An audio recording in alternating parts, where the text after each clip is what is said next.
And we'll start out with the pledge, Pledge of Allegiance. Pledge allegiance to the flag of the United States of America and to the republic for which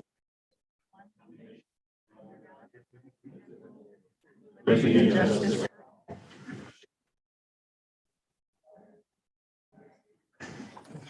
That's annoying. Okay, roll call. Trowbush. Here. Van Blaricom. Yes. Isaacson. Here. Lanham. Here. Leonard. Here. Elton. Here. Okay, public comment. One thing, Paul. Yes. They asked me to invite our two newest officers here, to introduce to the community there. Perfect. I call them the steamroller people because they were on Facebook being chased by the steamroller earlier in the year, but if you guys want to come up here.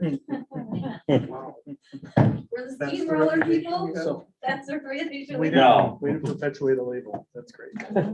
I just had to. Okay, So Officer Runnels, Officer Paul Holt there, both of them have been with the department on a part-time basis since 2016. Due to two departures here in 2021, they both came on board full-time for us. They both had other full-time jobs in law enforcement as well there, and have settled in Avery quite well. And have a great sense of humor. They work well together, so. Okay. Good. Thank you. Thank you. Thank a you. little Yeah. bit of mischief is kind of fun sometimes. Yeah, always. Thanks, guys. Yeah, thank you. Thank you. Nice to meet you all. Thanks. Yeah. You too. Thank you. Okay, I'd like to let everybody know we have 5 openings on this table coming up this spring.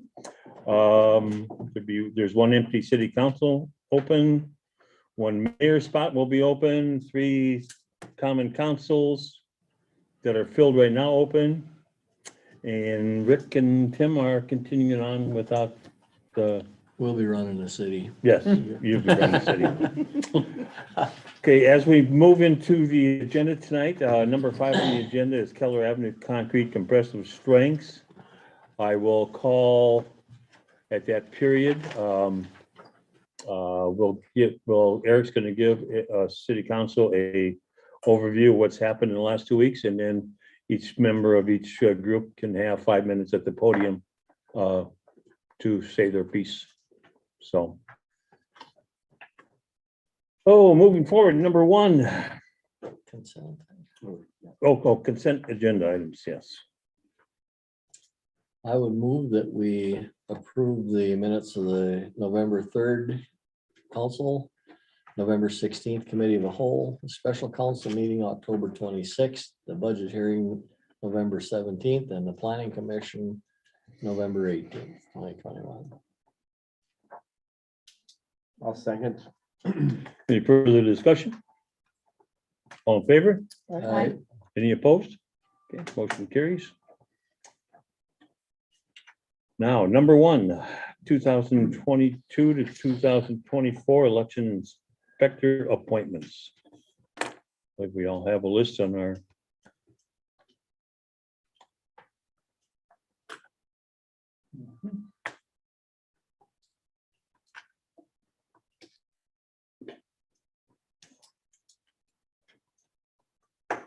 Motion to approve the election workers for 2022 to 2024. I'll second that. Any further discussion? All in favor? Aye. Any opposed? Motion carries. Okay, next on the agenda, number 2 is appointment of Annie Broughton to the library board. Annie Broughton and Greta McCarty are serving as a pair on the library board for the Amory School District. And they are ready to be full-time members of the library board. And Annie called me and said she would gladly take over the city representative of the library board. And Greta said she would gladly accept full-time the school representative on the library board. So I would need a motion to approve them. So moved. Will they be replacing someone? Me. Okay, yeah, Yeah. yeah, Yeah. okay. I'll second that motion. Okay, any further discussion? All in favor? Aye. Aye. Any opposed? Motion carries. Tim Christensen Golf Course Property Purchase Certified Survey Map. This was approved by the Planning Commission to move forward. Is this the lot that was Ron's? Yes, This is 30 feet in addition to that lot. correct. The lot was already purchased and it's on the west side. And there were communications with the golf course board and there's no conflict and nobody has any issues with it. And we've settled on a purchase price and. Yep. Which was what? Yeah, it's I not think looking it's for it. 5,000. 5,000. It's not in here, but that's what it is. And it was assessed.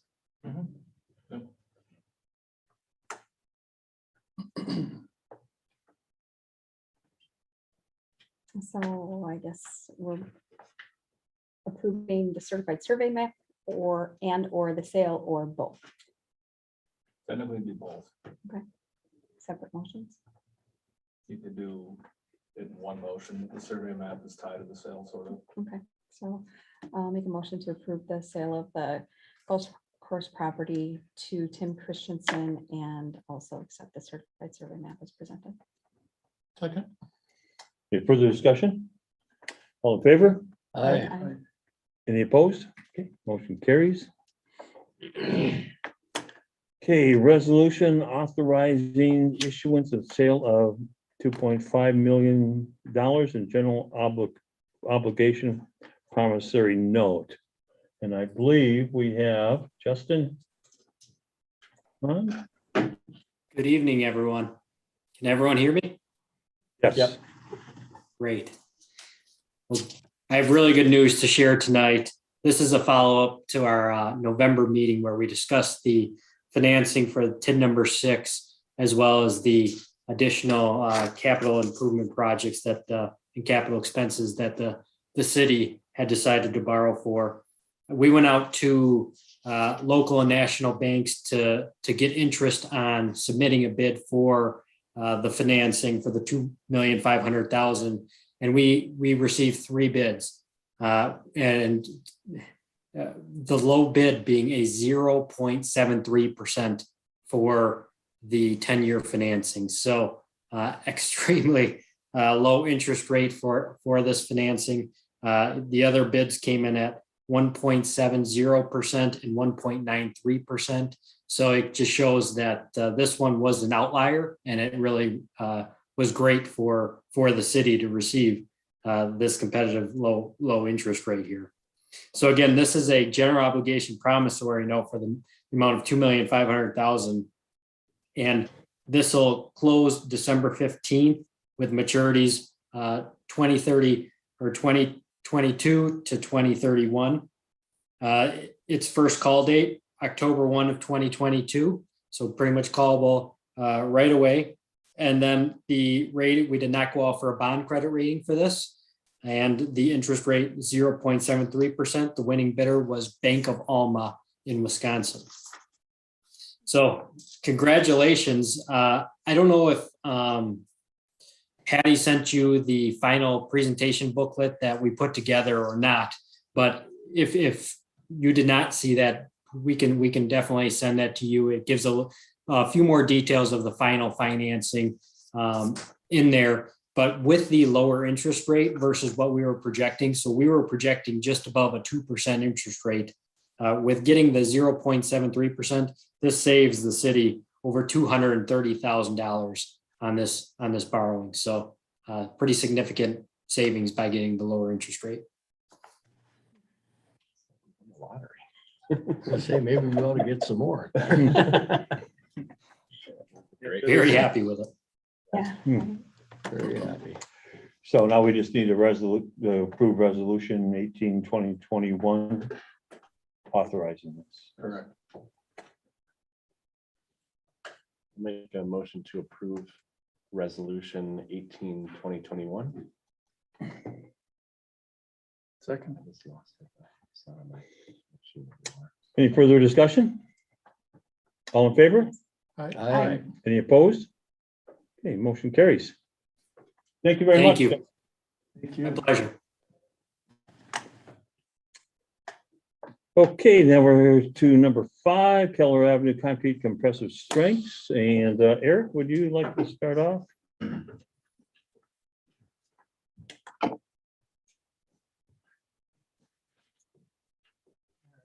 Thank you. At our last meeting, brief recap, there's representatives from A1, Sampson and Semstone, all in attendance. And at the end of the meeting, the outcome was that there was a motion made by this board at committee of the whole to allow Semstone to take cores within the independent company. To my knowledge, they have done that and have supplied the test results. They didn't take cores in all of the same areas that AET had done, but they took cores in 10 of them. Only one was in the sidewalk, 9 of them were in the curb. And of those 10 samples that they took, they took 3 cores at each location, and only 3 sets of those came out to above 4,500 PSI. Actually, only 3 sets came out above 4,000 PSI on those. The rest were in the 3,000s for the average of those 3 cores that were taken. And so that's the new information from tonight. Everything else has kind of remained and been in place from where we were last time. Tonight, we need to make a decision because we have a $1 million CDBG grant hanging out there that needs to be finished up by the end of this month and needs to be closed out in order for that to not start losing grant money on that. So time is of the essence tonight to make a decision, and this has drug on enough over the past 2 months that I think we can come to a decision tonight. I think it was pretty clear at the last meeting that there is an issue with the concrete, and there was a lot of accusations of whose fault it is, if it's the core's fault, if it's the cylinder's fault, or if it's a mixed fault, or who took the cores, however that was. But from last meeting, it was pretty clear that everyone in the room kind of acknowledged that there was an issue out there. And so I'd like to remind this council that their contract is with A1 Excavating and not with Sampson Concrete nor with Semstone. How the funds get distributed after they hit A1's account is up to A1 to distribute that out. So your contract tonight is with A1 Excavating, and it's pretty clearly demonstrated through cores and cylinders that there's a concrete issue on site. So with that, I'll sit down, and I don't know who you want to start with. It might be worth starting with A1 if A1 wants to take their time as the prime contractor to go first and go from there. But Matt, do you have anything you'd like to say? I'm just representing the prime to try to get this issue resolved. Okay. Samson or Samson? Yep.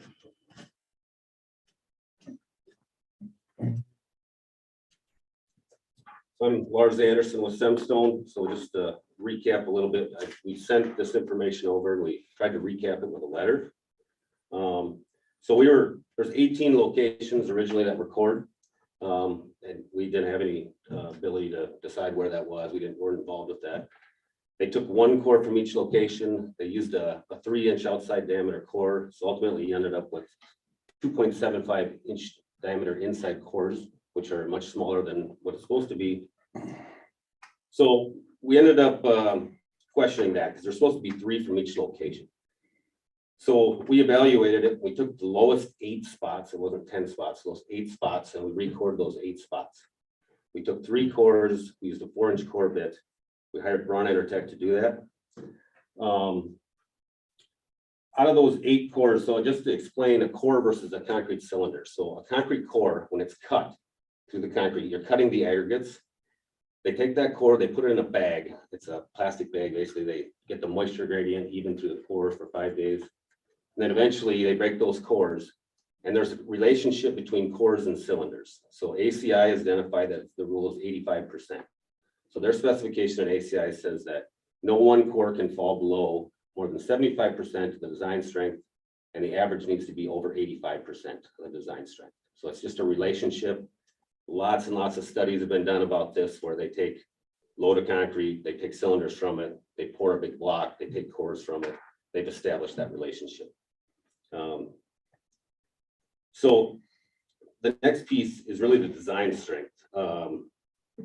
What's interesting in the specification is that it calls out, and if everybody has this, I have a number of copies, if you want to take a look. Highlighted a couple of things. So in the specification, we do understand that it says 4,500 PSI on 107D. And further in the specification, in 201 in concrete, part C says concrete grade shall be type A or type A-FA, except otherwise noted or approved. So type A, according to the Wisconsin DOT, is a 3,000 PSI mix design. Can I ask a question on that? Yeah. Where did you get that from? The Wisconsin DOT specification. Yep, because the specification that's listed in your letter here, the 716.2.1. I have a copy of that, if you'd like to see it. It says provide concrete with a 28-day compressive strength that equals or exceeds the following. If the contract specifies compressive strength, then compressive strength. If the contract does not specify, then 3,000 PSI. The contract pretty clearly, and you admitted it, specified 4,500 PSI. So we So should make a different concrete mix than what's our normal approved mix for the DOT. I would say, yeah, specify the design of everything. Because they use 3,000, and that's what our design is based on. Which was sent and approved. That was not sent nor approved. Not by us. We never received a concrete submittal for this job, except from Tri-City, who poured the head wall, and their stuff was fine. But we never saw a concrete submittal come through our company for the curb, for the sidewalk, for the color, nothing. So I don't know who approved that. Typically, it comes from a contractor level that is approved at, but it never went through our office. All we've heard is that we sent it, and Sampson told us they sent it on, and they were allowed to pour that concrete, so they felt it was approved. What was that mixed up? Something got approved. Right for the sidewalk, the secondary one that we spent late. I don't know when we got anything back from MSC. But anyway, I don't realize that between these two, that's really the city's issue, my guess. So I didn't mean to interrupt your time, but if you're gonna say that the spec is contradictory, I would disagree with that based on the Wisconsin DOT specification that you cited in your letter. You can't take a same concrete mix and then say it's a 4,500 one day and a 3,000 PSI the next day, and it's designed for one stretch. And contractually, you are obligated to point out any contradictions in the spec prior to construction, if that is. And you can read through the whole contract and find that in multiple places. And so if there are problems like that, we should have been notified in May about those, or even at the time of bid, so that we could have submitted an addendum to the bid. Yeah, just, if I would say it'd be uncommon to submit, to specify both those things, rather than just specifying 4,500 or specifying that it is that grade in there. Okay. So in the, really the end of the letter, what it states is that if you use the 85% rule, which ACI uses on the 3,000, they all of the cores met, all of the 8 locations met, I should say. Use the design strength of 4,000. The only reason I put this in there is because the initial test data from AET, all of those reports said 4,000, which would be 3,400. Out of the 8 sets, 7 of the 8 made it, 1 did not. If you use the 4,500 rule, we just obviously just going through each one of these scenarios, use the 85% of the 4,500, 5 of the 8 made it, 3 did not. So it's, I guess the biggest thing is, we look back and see this conflict of what I understand it says 4,500 in here, but we then submitted a grade A mix, which is, we sell thousands of yards to WisDOT every day, which their requirement is 3,000. I should say every year, not thousands every day, every year. I think that's Okay. all I have. Thank you. Thank you.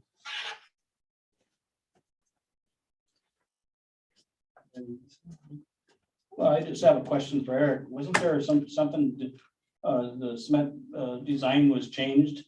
And you guys approved that for the sidewalk, it was 660 pounds of powder. It was, what was that? Well, partway through the project, we switched over to X flat two, based upon some of those loads were, when it was getting warm out, they were crying out that WisDOT mix, so I switched to this mix, I submitted to you guys, and I believe you guys submitted it on for approval. That was well into partially way through the project, midway through the project. So there's really 2 applications. There was sidewalks, which is flat work, and there's a curb and gutter mix. The curb and gutter mix was out of the 8 locations, 7 of the cores that we took were from the curb and gutter. That just fell into, most of the issues were more regarding around the curb and gutter mix. And yeah, the curb and gutter mix, that grade A is 530 pounds.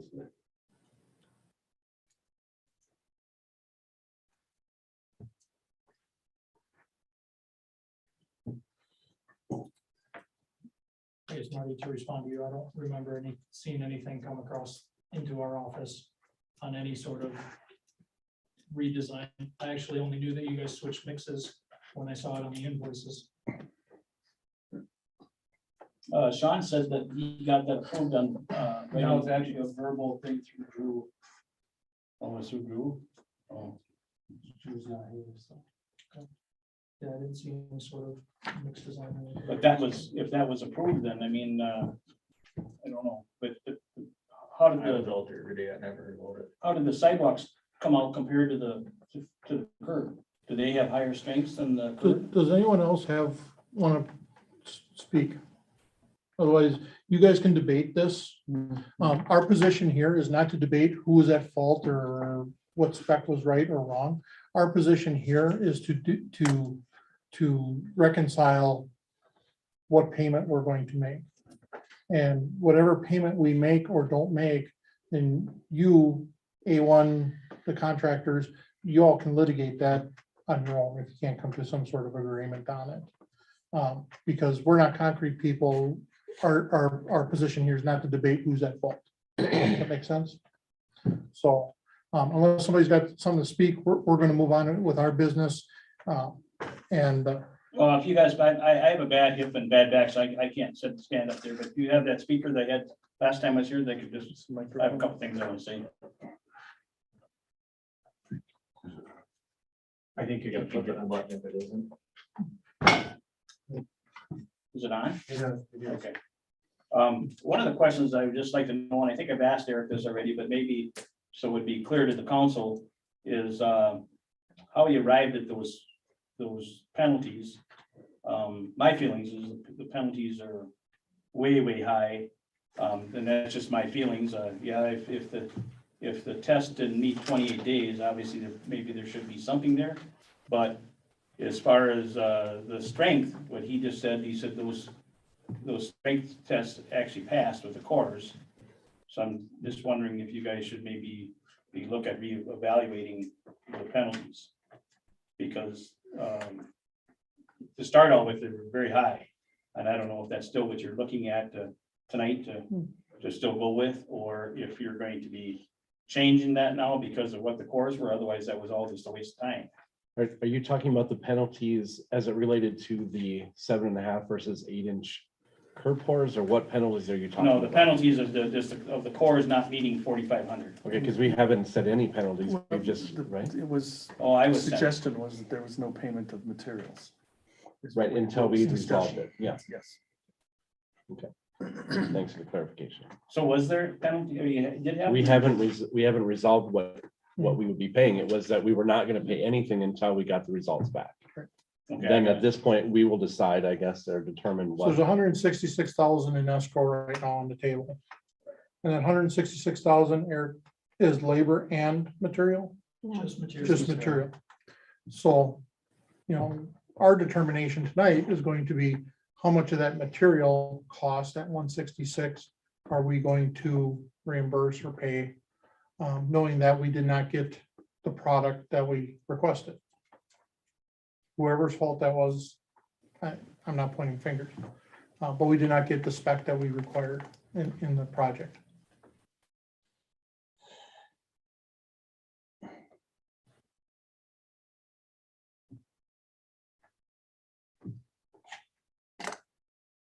So in reading Eric's email and the things that we've already discussed, whatever happens, we need to decide it tonight. Absolutely. So we have to decide if it's a leave as is, we don't pay that amount and hold on to it until there's a determination, or there's a factor. Percentage of the amount that's, what's the factor of the percentage of missing the mark? Seems like it's around 20%. Do you have anything else? You said you had a couple questions. No, just about meeting the mark. I guess I thought that with those cylinders that he took 3, like when we hired American Testing, they only took 1, which I don't know why they didn't do 3, but anyway, that's here nor there. So he did them correctly, and he did 3 tests, 3 cylinders, or 3 cores, I should say, at each location. And the ones that he took, they were within 85% of what the spec called for. And some actually met that. Which it was supposed to be at 28 days and not. Right, I got that. X amount later, so it's not a 1-to-1 comparison. Right, I'm just saying that, what I was saying is that regardless of what happens, I think you still got a good product. Yeah, maybe it didn't meet 28 days, but that's what you guys have to decide. Is it gonna be something that's gonna last 20 years? Is it gonna last 30 years? Is it gonna last whatever, that has to be something you have to decide, that he did have a percentage to start with, and that was the 166, but my opinion, and I'm sure Semstone would want to put their input about that. I think you still have a good product. Yeah, maybe it didn't meet that 28 days, if that's what's so important, I guess. That's the measurement that we were given as something to go by. There has to be a point in time that measurement is valid, and then it continues to cure beyond that point. So if you wait long enough, it would hit a higher mark eventually as well. So we're going by whatever the first report was. I think the other ones were disputing that report, but not disputing that it was below what it should be. When you're saying it'll meet that mark if you wait long enough, well, I don't know that percentage, but Yeah. but it's such a small percentage. It's a curve like this, and then it's pretty slow. So, I mean, it's been what, how many months has it been? 5 months, whatever, 5-6 months. Those tests are pretty accurate, even right now, of what really the true test is, if they went up a little bit, I mean, they could have went up maybe, 25 pounds or something like that, but it's not a large amount at this point. So that test would be pretty much about the same as what you get in a 28-day test, But again, that's, So here's a question I asked the last time. Nobody really had any answer for it. If you hired American Testing and Semstone hired somebody else, and they're both national, because I've heard of American Testing, but I don't remember who you mentioned for testing, but Those are the 2 largest labs in the 2 cities. yeah, so why are we debating this? If American Testing had results at one time, I mean, to me, it seems like if we should have had 4-inch cores, I don't know whose responsibility that is, but I think Semstone, American Testing I don't mean to interrupt you, but I think they just made a mistake, when they only did 1 core. And maybe I could have had something to do with that, because I said to them, I said, I need to have at least 1 core at these locations. And Eric and I had actually talked about that as well. And, I don't do the core testing. That's not what I do, that's a totally separate market. But I think that's what happened, took place. That I could have said that to them. I don't remember. but those cylinders didn't meet the test either, and that was done by American Testing. They didn't meet the in the spec. 28 days you're talking. Yeah. No, I mean, the cores, the cores initial that ones? you pour, Yeah, but there was only one test that was done and they were really small. They're only 2.75, which are supposed to be at least 3.75. Right, but there was also there was the contention that the initial cores that were poured as the job was going on were not. Because that's where the initial numbers came from, right? Right, yeah, exactly, yeah. And just to remind, 7 of 26 failed. So it isn't a little bit. Or, yeah, 7 to 26 passed, right. Sorry, so it's not a small Well, I mean. 7 of 26 when most of the test reports didn't meet the requirements. amount. That's not us. Not us either. the other issue, to me is if there were 3 prime contractors on the job, and I don't remember what there were, if there were 3 or 4 or whatever. And the other 3 guys looked and said, yeah, we have to, we're gonna cost extra for 4,500 PSI concrete, which I understand from talking to a couple cement guys is not an unusual thing to request, 4,500 PSI. I mean, it's maybe not done every day, but it certainly is not unusual to have 4,500 PSI concrete. So if the other guys bid it at 4,500 and that takes a few more bags of cement per yard, now we got a product that, And they all bid it with Semstones. With Yeah, their quote. I don't know that, but I would think so Well, because they they're, can't. It's too- they're the only- They'd be out of spec if they. they're haul pretty it. much the only horse in the race Too far here. to haul it, it'd be hot boats. Yeah.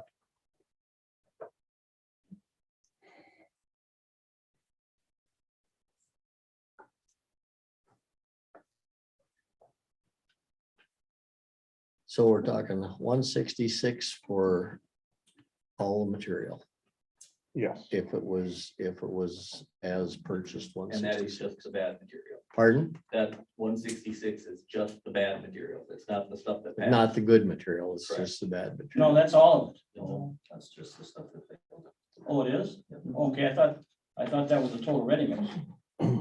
When you say failed the initial. Failed their cylinder? cylinder The test. cylinder test, the 28 days.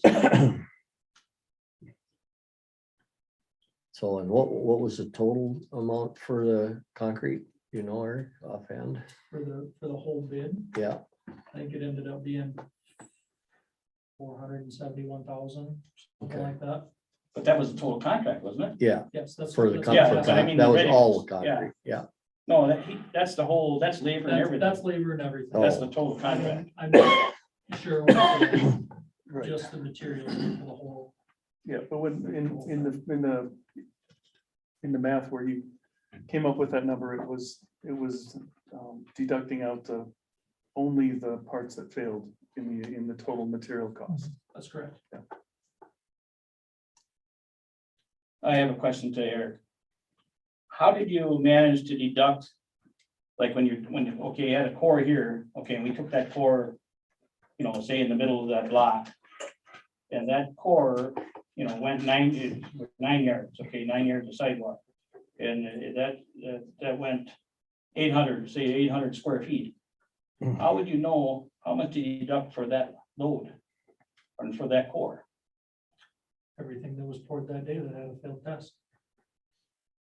So you did it by the day then? And Depending on how many cylinders were taken that day, yep. And so if there was only one set of cylinders taken that day, then that whole day failed. If there was, we poured 60 yards of concrete that day and only took one cylinder.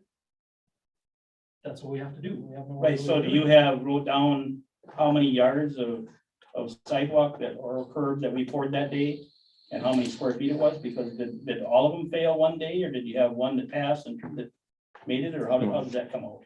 I don't think there was any days that that we had split tests on. They either failed or they passed. So if you had 3 tests, okay, or 3 cylinders, but still, how do you arrive at the square footage for that deduction for that day? Based off your cubic yards that you poured. You ordered them, you ordered the truck. Yeah, The invoice from Sunstone says you ordered 66 yards that day. okay, so that you looked at this, okay, that's what I wanted to know. you looked at our slip centers, and that's why we had to send them to you. Yep. Okay, I got you. That was why we needed. the Again, invoices. You guys can debate this Mhm. offline somewhere else. We've got other business to attend to here. So in short, if we pay $1 towards this 166, we're getting $1 worth of deficient concrete.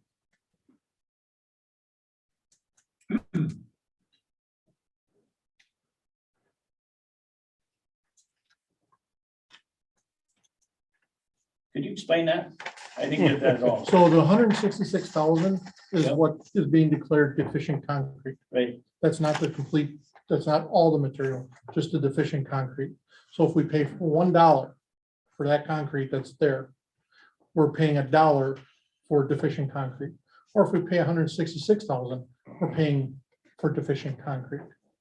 Unless somebody's gonna go out there and replace it all at your cost. And I don't think that's gonna happen. I don't hear any volunteers. Court eight worse spots, and even if you use the 4,500, 5 of those pass according. Mhm. to- They passed the 85%. Yeah. Which is, if you can point to that in our spec, I'd be happy to know about it. But there's nothing in our spec. I know you're referencing ACI, but ACI isn't as part of the original bid specification. In there.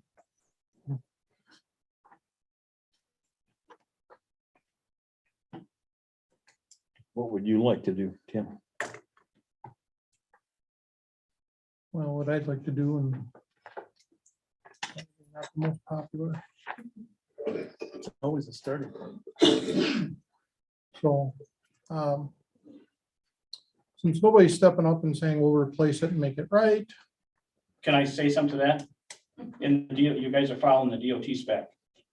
You don't have to replace it, because anything over 2,500 PSI, the DOT does not make you remove any of it. Right, we're looking at the long-term effect though, because if it's below whatever the spec was, and I'm sure that the reasoning behind the 4,500, especially for curb and gutter, is that you don't want to do this again in another 15 years, so it's mostly because of durability and length of service.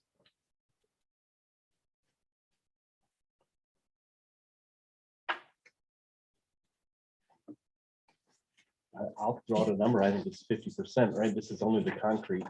If we have to replace it 10 years earlier, we're gonna have the replacement cost of the materials and the labor on top of that. I do have another question here quick. When you guys are figuring out that deduction, shouldn't it be, whatever deduction should be is, okay, say these cylinders made 3,800, they didn't make 4,500. Because to come up with a deduction, I don't know where that actually came from. Okay, because there's no spec in your spec that says it should be 10% or 20% or whatever.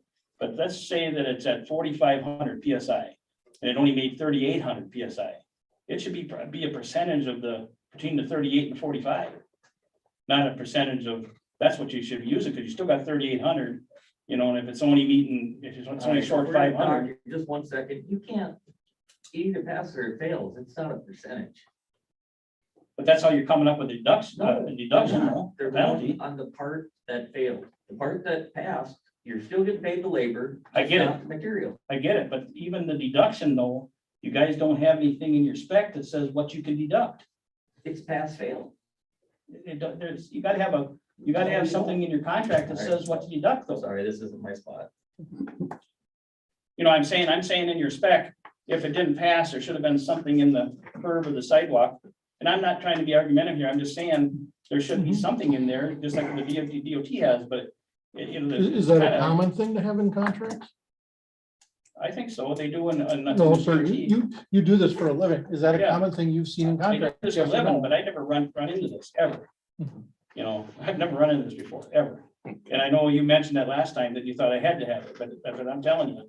It's never happened, so in 42 years I never run into it, so my guess is as good as yours, we're trying to come up with a solution and I'm just trying to, I'm speaking for Semstone, I'm speaking for us, but we're here because we want to make sure you guys have a good quality product too. I mean, it's not just about us. I'm not here just for that. I'm here because I'm also aware of what's going on and, we want to make sure it's right, so Right, and I guess as Tim said, the alternative is that we replace it. But the DOT, if you're gonna follow the DOT book though, We're You not, don't we're have to. We're following not, our we're following contracts. our right? contract, we're following our. The sidewalk is not DOT. The asphalt is DOT. The DOT mix that was the. no, the mix No, oil. It was a 4,500 pound mix that was specified. Yes. Was it not? Oh, I threw out 50%. Yes. Eric, you said the whole contract was about $470,000. To my recollection, without looking it up, somewhere in that range, yeah. So 50% be $83,000. We're talking about a 20% reduction on the contract, basically, less than 20%. On materials. No, On the that's for total labor and contract. Total? whole works.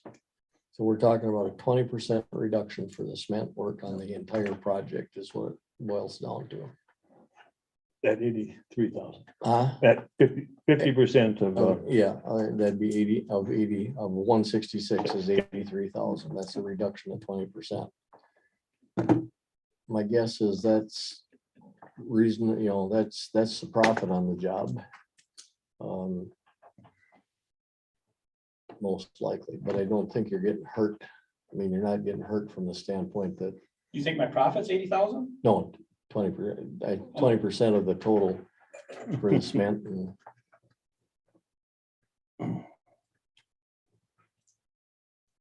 oh,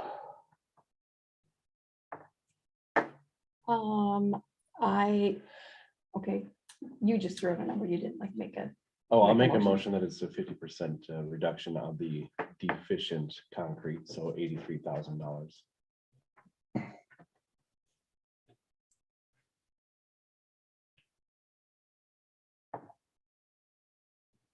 you're shaking your head, Sarah. I'm not gonna second that. mm, I don't think that's right. Somebody else can second it.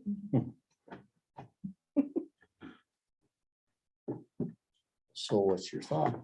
Well, based on the numbers that we've got, based on pass and fail on the information that was given to us 2 weeks ago, I mean, 26 of the tests, 26 pass, 7 pass, 26 fail. I would prefer to do percentage based on those figures versus just 730. half. Well, the thing that I'm considering too is the fact that this is only for the concrete. We have a reduction of the overall cost, so, or the overall product life of the product. So 15 years from now, when we have to replace it, we have the labor and the material on top of that. So this is only a reduction of the material. Right, that's what I'm Doesn't it? talking about too. Okay. So I'm, according to those numbers, I would approve paying 25% of this bill. Again, throwing out numbers, Say that again. or we could take it at 1/5. 26 failed, 7 passed. Okay. So I don't have a calculator. My calculator's in my head and it's So Going It's up for not results working. that weren't done according to a standard. that's Not not our my problem. problem. That's not my problem. So That's where he came up with the 166. His figure in the 7 and the 26, right? No, the way that I came up with the 166 was. well, no, I it's got their, actually, got their material prices off of the invoices and yeah, then no. took all, figured out how much 26 material was deficient. deficient, and figured out what that was out of their bid, 7, good. and that's what it is. It's the material price So for the 33 failed divided by materials. 7. It's paying them labor. So, Oh. No, 33.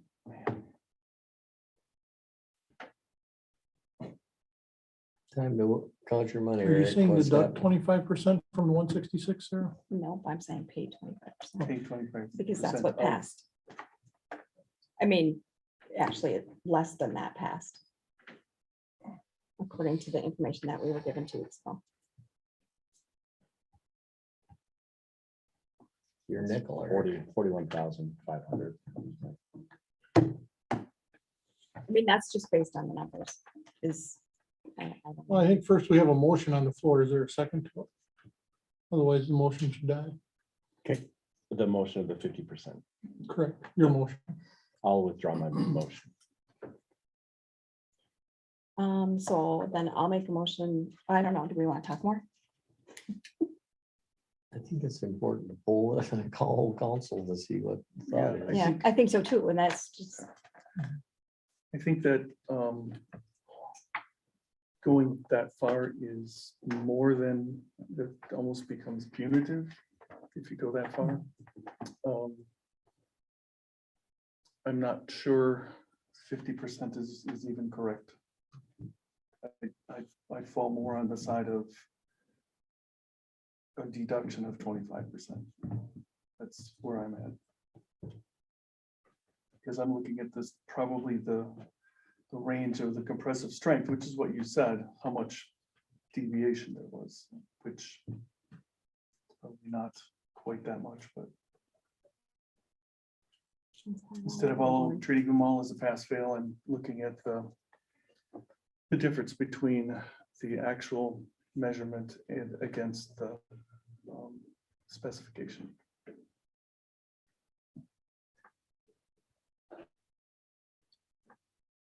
I guess I would, I would offer a split in the middle of that. And all, you know. So I understand, you know, how whatever happened with it, it didn't meet the spec. However, we do have concrete and it's not poor concrete. It's just doesn't meet our spec.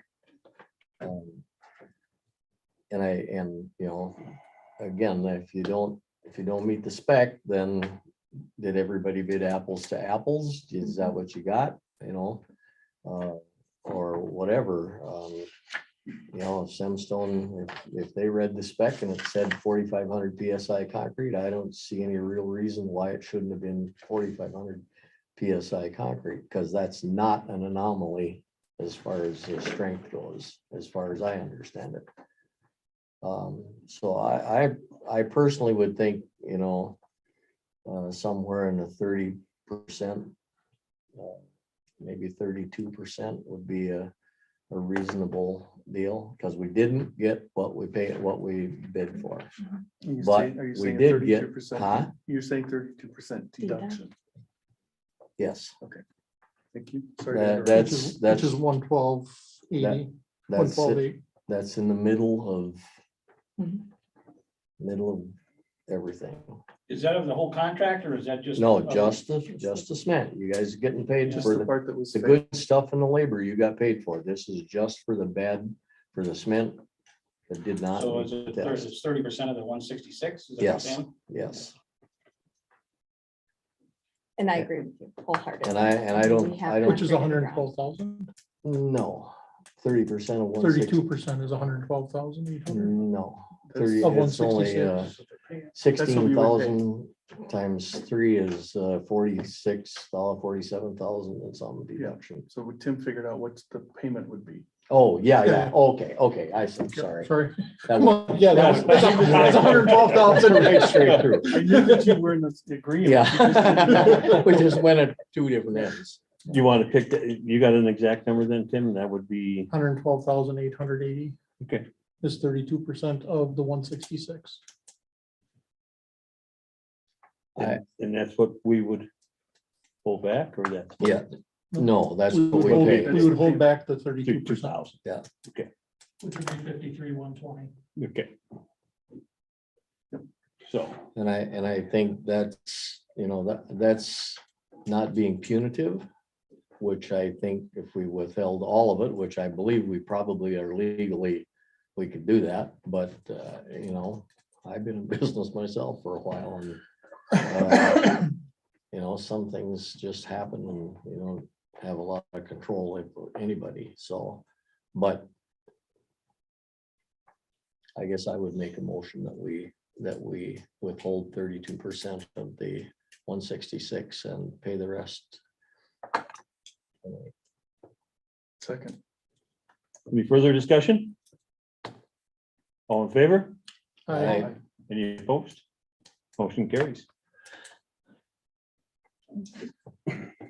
I'll make a motion to adjourn. I will second that. All in favor? Aye. Everyone seconds it, but you have to vote.